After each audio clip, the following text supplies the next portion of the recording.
नमस्कार दोस्तों, स्वागत है आपका बिहार एक्सप्रेस न्यूज में। तो चलिए आपको लेकर चलते हैं आज की मुख्य और ताज़ा खबरें की ओर। इससे पहले आप वीडियो को किस शहर से देख रहे हैं कमेंट में जरूर बताएं और वीडियो अच्छी लगी तो वीडियो को लाइक करके चैनल को सब्सक्राइब जरूर करें। अब पूरे बिहार में मोबाइल से नहीं कटेगा वाहन का चालान।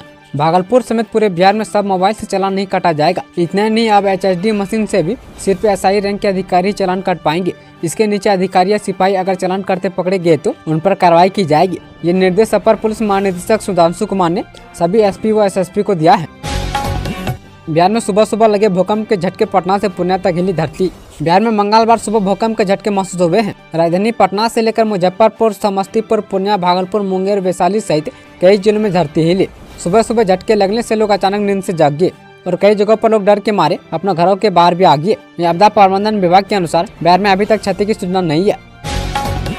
प्रशांत किशोर को लेकर मेडिकल डायरेक्टर रविशंकर ने दी बड़ी जानकारी। जनसुराज पार्टी के संस्थापक प्रशांत किशोर की सेहत खराब होने से आज उन्हें पटना के निजी अस्पताल में भर्ती कराया गया है। प्रशांत किशोर को लेकर अस्पताल के मेडिकल डायरेक्टर रविशंकर सिंह ने जानकारी देते हुए कहा कि प्रशांत किशोर जो ठंड में बाहर थे उस कारण से उनके स्वास्थ्य समस्या उत्पन्न हुई है। अभी आज उनका मेडिकल जांच कराया जा रहा है, जिनकी रिपोर्ट शाम तक आएगी। रिपोर्ट आने के बाद उनके सेहत को लेकर सही जानकारी दी जा सकती है। अभी उनके सेहत को लेकर कोई जानकारी स्पष्ट रूप से नहीं दिया जा सकता है। गोपालगंज में 8वीं तक के स्कूल बंद, गुरुजी लगाएंगे हाजिरी। गोपालगंज सहित पूरा बिहार भीषण ठंड की चपेट में है। गोपालगंज में कड़ाके की ठंड पड़ रही है। ठंड को लेकर गोपालगंज डीएम प्रशांत कुमार CH ने स्कूलों के पठन पाठन को लेकर महत्वपूर्ण आदेश जारी किए हैं। डीएम ने कक्षा 8वीं तक के स्कूलों को 9 जनवरी तक बंद करने का आदेश दिया है। डीएम द्वारा यह निर्णय बच्चों की स्वास्थ्य की सुरक्षा को ध्यान में रखते हुए लिया गया है। डीएम ने जारी आदेश में कहा कि वर्ग 8 से ऊपर के कक्षाओं की शैक्षणिक गतिविधियां सुबह 10 बजे से 3:30 बजे के बीच संचालित की जा सकती है। हालांकि जारी आदेश में कहा कि बोर्ड परीक्षा से संबंधित शैक्षणिक गतिविधियों का संचालन इससे मुक्त रहेगा और यह आदेश 9 जनवरी तक जिले में प्रभावी रहेगा। BPSC परीक्षा मामले पर राज्यपाल से मिले पप्पू यादव। पूर्णिया से सांसद पप्पू यादव ने पिछले महीने हुई BPSC 17वीं PT परीक्षा में अनियमितता का आरोप लगाते हुए 12 जनवरी को बिहार बंद करने का ऐलान किया है। उन्होंने मंगलवार को राज्यपाल आरिफ मोहम्मद खान से मुलाकात की और BPSC परीक्षा में कथित गड़बड़ी की निष्पक्ष जांच कराने की मांग की है। उन्होंने बताया कि 9 जनवरी को महागठबंधन के नेताओं के साथ धरना भी दिया जाएगा। इससे पहले 3 जनवरी को भी पप्पू यादव के समर्थकों ने बिहार बंद बुलाया था, जिसका पटना के अलावा कोसी सीमांचल के इलाकों में असर देखा गया था। चीनी HMPV वायरस को लेकर बिहार में अलर्ट, कोरोना की तर्ज पर हो गए इंतजाम।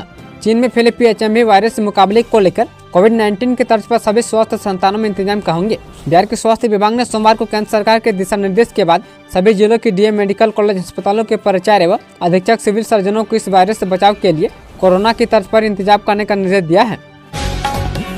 संवाद कार्यक्रम के तहत कल बक्सर पहुंचेंगे तेजस्वी यादव। नेता प्रतिपक्ष तेजस्वी यादव संवाद यात्रा कर रहे हैं। इसके तहत आज वह बक्सर में रहेंगे। यहाँ वह आशीर्वाद मैरिज हॉल में कार्यकर्ता संवाद कार्यक्रम में शामिल होंगे। जानकारी के अनुसार नियमित जिले के पंचायत से लेकर जिला स्तर तक के कार्यकर्ता और नेता शामिल होंगे। बैठक में उनके साथ संगठनात्मक मुद्दों पर चर्चा की जाएगी। इस संवाद कार्यक्रम के दौरान पार्टी के संगठनात्मक ढांचे को और मजबूत करने और आगामी विधानसभा चुनाव में महागठबंधन की सरकार बनाने की रणनीति पर विचार विमर्श किया जाएगा। बिहार में अभी 2 से 4 डिग्री तक गिरेगा पारा। बुधवार को ऑरेंज के साथ येलो अलर्ट जारी। बिहार में बर्फीली पछुआ हवा से अभी राहत की उम्मीद नहीं है। वहीं बिहार में अभी और ठंड बढ़ने के आसार हैं। बिहार में जो पछुआ हवा का प्रभाव शुरू हुआ है वो कभी 2 दिनों तक जारी रहेगा। इसके प्रभाव से न्यूनतम तापमान में 2 से 4 डिग्री सेल्सियस की गिरावट की संभावना है। मौसम विभाग की माने तो आने वाले कुछ दिनों तक बिहार के लोगों को ठंड से राहत नहीं मिलने वाली है। बिहार विधान परिषद उपचुनाव के लिए जदयू ने किया उम्मीदवार का ऐलान। बिहार की एक सीट पर होने वाले विधान परिषद उपचुनाव के लिए जदयू ने अपने उम्मीदवार के नाम का ऐलान कर दिया है। जदयू ने ललन प्रसाद को अपना उम्मीदवार बनाया है। ललन प्रसाद अति पिछड़ समाज के धानुक जाति से आते हैं और समता पार्टी के समय से ही CM नीतीश कुमार के करीबी रहे हैं। लालू परिवार के करीबी सुनील सिंह की सदस्यता रद्द होने के बाद खाली हुई विधान परिषद की एक सीट NDA में जदयू के खाते में आई है। BPSC परीक्षा मुद्दे पर सुप्रीम कोर्ट में सुनवाई होगा आज। 17वीं BPSC PT परीक्षा रद्द करने की मांग को लेकर राजधानी में छात्रों का धरना प्रदर्शन जारी है। अब यह मामला सुप्रीम कोर्ट तक पहुंच गया है। परीक्षा को रद्द करने की मांग के लिए सुप्रीम कोर्ट में याचिका डाली गई थी। इसके अलावा याचिका में प्रदर्शनकारी छात्रों पर किए गए लाठीचार्ज के लिए जिले के SP और डीएम के खिलाफ भी कार्रवाई करने की मांग की गई है। बिहार चुनाव से पहले प्रशांत किशोर की जोरदार दस्तक। प्रशांत किशोर की रणनीति जिन हालात में शुरू हुई है, परिस्थितियां अरविंद केजरीवाल की शुरुआती रणनीति से मिलती जुलती रही है, लेकिन बहुत सारी चीजें बिल्कुल अलग है और सबसे अलग बिहार और दिल्ली की रणनीति का मिजाज है। बेशक दिल्ली में पूर्वांचल और पंजाब के लोगों का खास प्रभाव है, लेकिन दिल्ली का वोटर जहाँ कॉस्मोपॉलिटन है, वहीं बिहार की रणनीति जाति से शुरू होकर खत्म हो जाती है। रेलवे में 10वीं पास युवाओं के लिए बम्पर भर्ती 32,438 पदों पर निकली वैकेंसी। रेलवे भर्ती बोर्ड लेवल 1 पदों के लिए भविष्य की सभी भर्तियों के लिए न्यूनतम शैक्षणिक योग्यता 10वीं पास या IIT या समकक्ष या एनसी होगा। लेवल 1 पद में विभिन्न विभागों के सहायक पॉइंट मैन और ट्रैक मेंटेनर के पद शामिल है। रेलवे भर्ती बोर्ड लेवल 1 के 32,438 पदों पर नियुक्ति के लिए 23 जनवरी से 22 फरवरी तक आवेदन स्वीकार करेगा। वहीं ग्रुप डी में चयन के लिए अभ्यर्थियों को कंप्यूटर बेस्ड परीक्षा में शामिल होना होगा। दरभंगा से चलेगी राजधानी व वंदे भारत एक्सप्रेस। दरभंगा जिले वासियों की बहुत प्रतीक्षित आवश्यकता व अभिलाषा जल्दी पूरी होने वाली है। दरभंगा से राजधानी सुपरफास्ट एक्सप्रेस के साथ अत्याधुनिक सुविधा से लैस वंदे भारत ट्रेन का परिचालन होगा। इसकी तैयारी अंतिम चरण में है। रेलवे बोर्ड के स्तर से जल्द तिथि घोषित किए जाने की उम्मीद है। वंदे भारत एक्सप्रेस का परिचालन जहां दरभंगा से आनंद विहार के लिए होगा, वहीं राजधानी एक्सप्रेस दरभंगा से जालंधर सिटी के लिए चलाई जाने की योजना है। और सब कुछ सही रहा तो नए साल की सौगात के रूप में ये दोनों ट्रेनें यहाँ से जल्दी चलने लगेंगी। जाहिर तौर पर इससे यात्रियों को काफी सुविधा मिलेगी। FIR दर्ज करवाने के लिए नहीं लगाने होंगे थाने के चक्कर। बिहार की पुलिस अब डिजिटल हो गई है।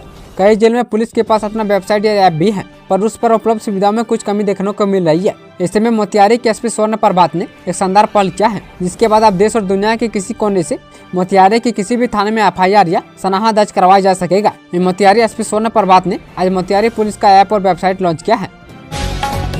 ईंट लदे ट्रक से 20 लाख की अवैध विदेशी शराब जब्त। बेतिया में पुलिस की बड़ी कार्रवाई। बिहार में शराबबंदी के बावजूद तस्कर नए नए तरीके अपनाकर अवैध कारोबार को अंजाम दे रहे हैं। बेतिया के शिकारपुर थाना क्षेत्र में पुलिस ने गुप्त सूचना के आधार पर बड़ी कार्रवाई करते हुए 20 लाख रुपए मूल्य की अवैध विदेशी शराब बरामद की है। यह कार्रवाई नरकटियागंज के प्रकाश नगर इलाके में देर रात करीब 2:30 बजे की गई है, जहां एक ईंट लदे ट्रैक्टर में तहखाना बनाकर शराब की खेप लाई गई थी। बिहार के यश सिंगर राम मंदिर में करेंगे भजन की प्रस्तुति। CM योगी आदित्यनाथ भी रहेंगे मौजूद। बिहार के छपरा जिले की रहने वाली स्वाति मिश्रा एक बार फिर अयोध्या में अपनी प्रस्तुति देने वाली है। राम मंदिर प्राण प्रतिष्ठान वार्षिकोत्सव पर आयोजित होने वाले कार्यक्रम के पहले दिन स्वाति मिश्रा चर्चित भजन राम आएंगे तो अंगना सजाओं की प्रस्तुति देंगी। यह जानकारी स्वाति मिश्रा के पिता राजेश मिश्रा और धर्म प्रचारक अरुण पुरोहित ने किया है। मिली जानकारी के अनुसार अयोध्या में रामलला के प्राण प्रतिष्ठा के 1 साल पूरे होने पर 11 से 13 जनवरी तक प्रतिष्ठा द्वादशी किया जाएगा, जिसमें प्रदेश के मुख्यमंत्री योगी आदित्यनाथ 11 जनवरी को शिरकत करेंगे। जिले के सभी एम्बुलेंस कर्मी हड़ताल पर, प्राइवेट वाले वसूल रहे मनमाना किराया। जिले के सभी एम्बुलेंस कर्मी हड़ताल पर हैं। एम्बुलेंस कर्मियों की इस हड़ताल से जिले के मरीज परेशान हैं। सबसे अधिक परेशानी गर्भवतियों को हो रही है। अस्पताल में प्रसव कराने के लिए वे निजी एम्बुलेंस का सहारा ले रही है। ऐसे में निजी एम्बुलेंस वाले इनसे मनमाना किराया वसूल रहे हैं। सत्यदेव सुपर स्पेशलिटी हॉस्पिटल में मनाया गया नए साल का जश्न। दीघा रोड के मजिस्ट्रेट कॉलोनी स्थित सत्यदेव सुपर स्पेशलिटी हॉस्पिटल में 9 वर्ष के अवसर पर एक मिलन समारोह का आयोजन किया गया। इस अवसर पर हॉस्पिटल में कैडेट डॉक्टर एवं चिकित्साओं को उनके उत्कृष्ट प्रदर्शन के लिए सम्मानित किया गया। वरिष्ठ यूरोलॉजिस्ट डॉक्टर कुमार राजेश रंजन और हॉस्पिटल के डायरेक्टर डॉक्टर अमृता ने उन्हें शॉल देकर सम्मानित किया। घना कोहरे के बीच तीर्थयात्री करे पिंडदान। गया में श्रद्धा के आगे ठंड बेअसर। कड़ाके की ठंड और घने कोहरे के बीच गया के विष्णुपद मंदिर के देवघाट पर हजारों तीर्थयात्री अपने पूर्वजों की मोक्ष की कामना के लिए पिंडदान कर रहे हैं। खुले आसमान और घने कोहरे के नीचे बैठकर कई राज्यों के आए पिंडदानी पिंडदान व तर्पण कर रहे हैं। इससे अंदाजा लगाया जा सकता है कि श्रद्धा पर ठंड भारी नहीं है। यही कारण है कि अपने पूर्वजों की मोक्ष की कामना के लिए पिंडदानी ठंड में भी पिंडदान कर रहे हैं। बिहार के BPSC शिक्षक की शर्मनाक करतूत 9वीं छात्रा को लेकर हुआ फरार। पूर्वी चंपारण के मोतिहारी में एक शिक्षक ने गुरु शिष्य पवित्र रिश्ते को शर्मसार कर दिया। 2 बच्चों के पिता BPSC शिक्षक स्कूल में पढ़ने वाली 9वीं कक्षा की छात्रा को लेकर फरार हो गया। हालांकि पुलिस ने त्वरित कार्रवाई करते हुए आरोपी शिक्षक को अरेस्ट कर लिया है और छात्र को भगाने में सहयोग करने वाला एक शिक्षक भी पुलिस के रडार पर है। दरअसल गिरफ्तार शिक्षक अरिराज प्रखंड के उत्क्रमित माध्यमिक विद्यालय राजसिरिया में पदस्थापित है। पुलिस ने नाबालिग छात्रा के मेडिकल जाँच और 164 के बयान में जुटी है। नीतीश कुमार की मिमिक्री करने वाले MLC पर भड़का सुप्रीम कोर्ट। विधानसभा और संसद में नेताओं के बर्ताव को लेकर सुप्रीम कोर्ट चिंतित नजर आ रहा है। बिहार से जुड़े एक मामले पर सुनवाई करते हुए सोमवार को शीर्ष न्यायालय ने कहा कि नेता भूल गए कि सम्मानजनक तरीके से कैसे आलोचना की जाती है या असंतोष जाहिर किया जाता है। अदालत ने सदस्यों को सम्मानपूर्वक व्यवहार करने की सलाह दी है। छात्रों के समर्थन में एक बार फिर उतरे सुपरस्टार खेसारी लाल यादव। 17वीं PT परीक्षा को रद्द करने की मांग के साथ अभ्यर्थी राजधानी पटना में बीते 13 दिसंबर से धरना प्रदर्शन कर रहे हैं। इस प्रोटेस्ट की वजह से बिहार की सियासत भी गर्मा गई है। वहीं अभ्यर्थी के इस प्रदर्शन को लेकर कई नेताओं का समर्थन भी मिला है। बीते 5 दिनों से प्रशांत किशोर छात्रों के समर्थन में अनशन पर थे। आज सुबह पटना पुलिस उन्हें गिरफ्तार कर ले गई है। हालांकि सिविल कोर्ट से उन्हें जमानत भी मिल गई है। नेताओं के साथ अब फिल्म अभिनेता भी छात्रों के समर्थन में खुलकर सामने आने लगे हैं। भोजपुरी के सुपरस्टार खेसारी लाल यादव लगातार सोशल मीडिया पर पोस्ट कर अभ्यर्थियों का समर्थन कर रहे हैं। और अगर फिर खेसारी लाल यादव ने एक पोस्ट में लिखा कि वे बिहार के उज्जवल भविष्य के साथ है। शिक्षकों के 80,000 से अधिक पदों पर बहाली जारी कब जारी होगा नोटिफिकेशन। बीपीएससी चौथे चरण की शिक्षक भर्ती परीक्षा के जरिए 80,000 से अधिक शिक्षक पदों पर बहाली की योजना बना रहा है। तैयारी फॉर्म में तीसरे चरण की शिक्षक भर्ती में खाली रह गए पदों को भी चौथे चरण में शामिल किया जाएगा। वहीं तीसरे चरण की भर्ती प्रक्रिया के दौरान कुल 21,397 पद खाली रह गए हैं, जिन्हें चौथे चरण में शामिल कर भराया जाएगा। अभी टीआरई 3 में पास अभ्यर्थी की नियुक्ति के लिए काउंसलिंग प्रक्रिया जारी है। तेजस्वी यादव ने जारी की क्राइम लिस्ट, सरकार पर लगाया गंभीर आरोप। मुख्यमंत्री नीतीश कुमार प्रगति यात्रा के दूसरे चरण के दौरान बिहार के विभिन्न जिलों का दौरा कर रहे हैं। बता दें कि 4 जनवरी से 13 जनवरी तक दूसरा चरण चलेगा। इस यात्रा में पहले फेज में छूट गए मुजफ्फरपुर और वैशाली को कवर किया जा रहा है। वहीं रविवार को सीएम मुजफ्फरपुर गए थे और आज वैशाली में यात्रा कर रहे हैं। इस प्रगति यात्रा के बीच नेता प्रतिपक्ष तेजस्वी यादव ने सीएम नीतीश कुमार पर तंज कसा है। बता दें कि तेजस्वी यादव ने सोमवार को सोशल मीडिया एक्स पर 156 क्राइम की लिस्ट जारी कर डबल इंजन सरकार को कटघरे में खड़ा करने की कोशिश की है। बिहार संस्कृत शिक्षा बोर्ड ने जारी किया परीक्षा कार्यक्रम, जाने इसकी पूरी समय सारणी। बिहार संस्कृत शिक्षा बोर्ड ने माध्यम परीक्षा 2025 का कार्यक्रम जारी कर दिया है। परीक्षा 27 से 30 जनवरी के बीच आयोजित की जाएगी। ये परीक्षा 2 पालियों में होगी। प्रथम पाली की परीक्षा सुबह 9:45 से दोपहर 1 बजे तक और दूसरी पाली की परीक्षा दोपहर 1:45 से 5 बजे तक संचालित होगी। बोर्ड ने कहा कि पंजीयन पत्र, प्रवेश पत्र एवं प्रायोगिक परीक्षा की सामग्री 20 से 21 जनवरी तक जिला शिक्षा पदाधिकारी कार्यालय से होगा। वहीं विद्यालय के प्रधान 25 जनवरी तक परीक्षार्थियों को पंजीकरण एवं प्रवेश पत्र उपलब्ध कराना सुनिश्चित करेंगे। प्रायोगिक परीक्षा में विद्यालय में 3 से 4 फरवरी तक आयोजित की जाएगी। इस दिन होगी टीम की घोषणा, हार्दिक पांड्या, के राहुल नहीं होंगे उप कप्तान। भारत का लंबा टेस्ट कैलेंडर रविवार को एक बेहद खराब परिणाम के साथ समाप्त हुआ। टीम इंडिया को लगातार 2 सीरीज हार का सामना करना पड़ा, जिन्होंने विश्व टेस्ट चैंपियनशिप के फाइनल से बाहर कर दिया। भारत ने अपने आखिरी 8 टेस्ट मैचों में 7 हारे। वहीं घर में न्यूजीलैंड के खिलाफ क्लीन स्वीप का भी सामना करना पड़ा। नए साल में भारत का ध्यान अब सफेद गेंद वाली क्रिकेट पर होगा। वहीं भारत की नजरें 19 फरवरी से शुरू होने वाली चैंपियन ट्रॉफी पर होगी। इस आईसीसी टूर्नामेंट से पहले भारत इंग्लैंड के खिलाफ घरेलू मैदान पर 5 टी20 और 3 वनडे मैच खेलेगा। वहीं पहला मैच 22 जनवरी से शुरू होगा। शिक्षा विभाग का ऐलान, इस दिन बिहार के 1.5 करोड़ बच्चों के खाते में आएंगे पैसा। राज्य के सरकारी विद्यालय के 1.5 करोड़ से ज्यादा छात्र छात्राओं को विभिन्न कल्याणकारी योजनाओं की राशि इस माह मिलेगी। लाभुकों के बैंक खाते में छात्रवृत्ति, पोशाक, साइकिल और मुख्यमंत्री किशोरी स्वास्थ्य कार्यक्रम की राशि भेजी जाएगी। इसको लेकर शिक्षा विभाग ने सभी जिला शिक्षा पदाधिकारियों को आवश्यक दिशा निर्देश जारी कर दिए हैं। इस महीने के दूसरे सप्ताह तक छात्र छात्राओं के खाते में राशि का भुगतान होना शुरू हो जाएगा। सरकारी स्कूल में पढ़ने वाले जिन छात्रों को आधार कार्ड नहीं बन पाया है और वह वास्तविक रूप से सरकारी विद्यालय में पढ़ाई कर रहे हैं, उन्हें भी संबंधित योजना का लाभ मिलेगा। वहीं दोहरे नामांकन वाले छात्रों को योजना का लाभ नहीं मिलेगा। बीएसएनएल के इन ग्राहकों को मिलेगी मुफ्त टीवी सेवा।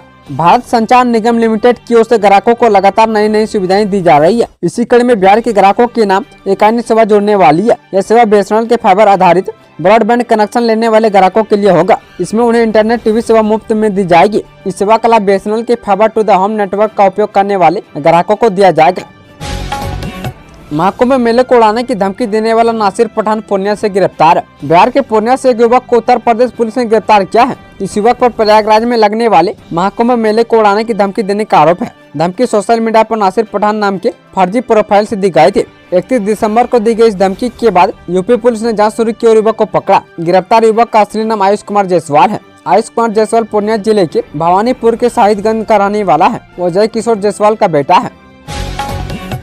मार्च से बदल जाएंगे वीटीआर की शोध, टूरिस्ट एक नई चीज का ले सकेंगे आनंद। वाल्मीकि टाइगर रिजर्व में इस वर्ष आने वाले पर्यटकों को जंगल ट्रेल का आनंद मिलेगा। अगर सब कुछ ठीक ठाक रहा तो इसकी शुरुआत मार्च से कर दी जाएगी। जंगल ट्रेल की सुविधा वीटीआर के डिवीजन 1 में की जा रही है। इसमें 5.5 किलोमीटर का फॉरेस्ट ट्रैकिंग के शौकीनों के लिए नया ट्रैक तैयार किया गया है। पर्यटक यहाँ पैदल चलते हुए प्रगति का भरपूर आनंद ले सकेंगे। वीटीआर प्रशासन पहली बार मुंगराह में इसकी शुरुआत की है। नीतीश सरकार की शानदार योजना, हजारों महिलाओं की जीविका से मिला रोजगार। महिलाओं के विकास के लिए राज्य की नीतीश सरकार लगातार काम कर रही है। इस कड़ी में जीविका दीदियों को विभिन्न योजनाओं से जोड़ा जा रहा है ताकि उन्हें स्वावलंबी बनाया जा सके। वहीं शराब के धंधे में लिप्त महिलाओं को जीविका से जोड़कर स्वावलंबी बनाने के लिए आर्थिक मदद भी दी जा रही है। प्रखंड अंतर्गत करीब 2,956 स्वयं सहायता समूह में लगभग 30,000 दीदियाँ जुड़ी हुई है। इन दीदियों में लगभग 16,456 दीदियों को रोजगार से जोड़ा गया है। इनमें से 11,500 दीदियाँ लखपति बन चुकी है।